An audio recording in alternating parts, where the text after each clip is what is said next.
చేస్తారు. హిందువుల అర్చనా విధానంలో ఎంతో ప్రాధాన్యత కలిగినటువంటి ఎన్నో ద్రవ్యాలు వాడుతుంటాము. అలా మనము వినియోగించే ఒక్కొక్క ద్రవ్యానికి ఒక్కొక్క విశిష్టత, ఒక్కొక్క పరమార్థము ఉన్నాయి. అయితే అవి తెలుసుకోవడం వల్ల మనం రోజు అభిషేకం చేసే వాళ్ళకి ఎంతో సౌకర్యంగా ఉంటుందని ఆ విషయాన్ని చెబుతాను. మన పెద్దలు ఎంతో విలువైనటువంటి ఈ సమాచారాన్ని ప్రాచీన గ్రంథాల్లో నిక్షిప్తం చేసి చేయడం జరిగింది. అభిషేక ద్రవ్యాలు ఏమిటి, అవి ఇచ్చే ఫలితాలు ఏమిటి మనం తెలుసుకుందాము. ఆవు పాలతో అభిషేకం చేస్తే ఏమవుతుంది? సర్వ సౌఖ్యాలు కలుగుతాయి.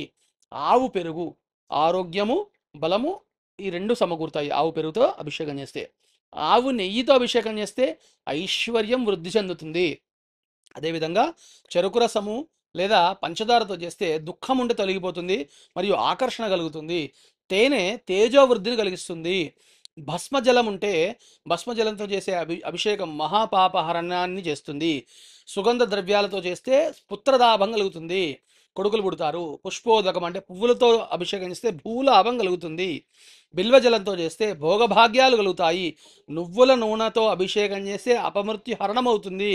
రుద్రాక్ష ఉదకంతో చేస్తే మహా ఐశ్వర్యం కలుగుతుంది. అదేవిధంగా బంగారు జలంతో అంటే సువర్ణ జలంతో చేస్తే దరిద్ర నాశనం అవుతుంది. అన్నాభిషేకం చేస్తే అన్నంతో చేసేటువంటి అభిషేకంతో సుఖజీవనం కలుగుతుంది, అన్న దోషాలు పోతాయి. ద్రాక్షరసంతో చేసేటువంటి అభిషేకం సర్వకార్య వృద్ధి చెందుతుంది. అదేవిధంగా నారికేల జలం అంటే కొబ్బరి నీళ్ళతో చేస్తే శత్రు ధ్వంసం అవుతుంది. ఖర్జూర రసంతో చేస్తే శత్రు నాశనం కలుగుతుంది. దుర్వోదకం లేదా గరికతో చేసినటువంటి నీళ్లతో ద్రవ్య అంటే డబ్బులు లభిస్తాయి. ధవళోదకంతో శివ సాన్నిధ్యాన్ని పొందుతాము. గంగోదకంతో చేస్తే సర్వ సమృద్ధి, సకల సంపదలు కలుగుతాయి. కస్తూరి జలంతో కనుక చేసినట్టయితే చక్రవర్తిత్వం వస్తుంది. నేరేడు పళ్ళ రసంతో చేస్తే వైరాగ్య ప్రాప్తి కలుగుతుంది. నవరత్న జలంతో చేస్తే కనుక ధాన్య గృహ ప్రాప్తి కలుగుతుంది. మామిడి పళ్ళ రసంతో అభిషేకం చేస్తే దీర్ఘకాలికంగా ఉండేటువంటి వ్యాధులు నాశనం అవుతాయి. పసుపు కుంకుమ మంగళప్రదమైనటువంటి ఫలితాలను ఇస్తుంటుంది. విభూది కోటి రేట్ల ఫలితాన్ని ఇస్తుంది. విష్ణువు అలంకారప్రియుడైనట్టే శివుడు అభిషేక ప్రియుడు. కాబట్టి శివుడు అభిషేకాన్ని చాలా ప్రియంగా భావిస్తాడు.